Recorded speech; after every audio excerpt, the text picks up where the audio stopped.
कौने रंग तुलसी के पतैया, कवने रंग मोजर, कवन रंग मोजर हो।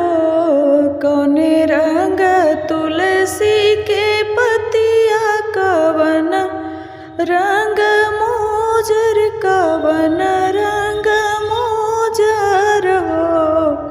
हे सखी कौने रंग कृष्ण कन्हैया, तो तुलसी लो भाई गईल हो।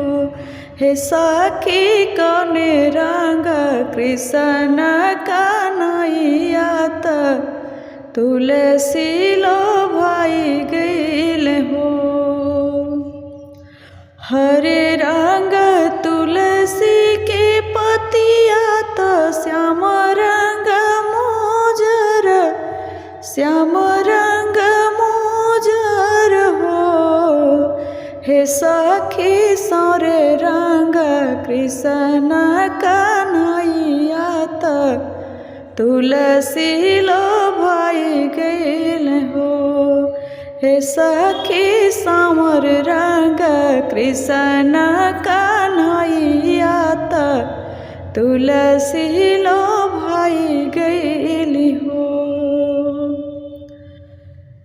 काहे चढ़े तुलसी के पतिया, तो काहे चढ़े मोजर, काहे चढ़े मोजर हो।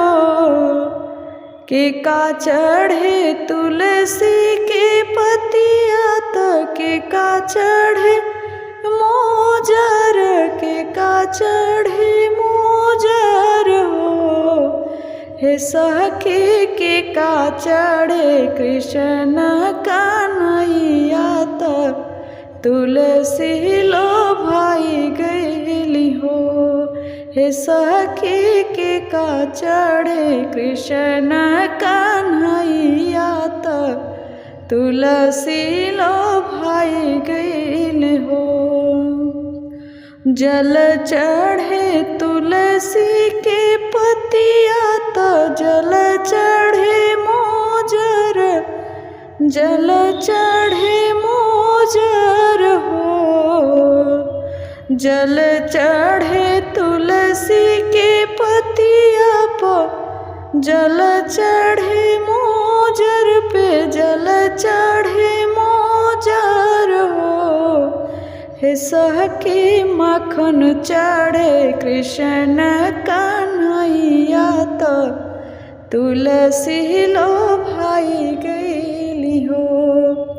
हे सखी माखन चढ़े कृष्ण कन्हैया, तो तुलसी लो भाई गईली हो।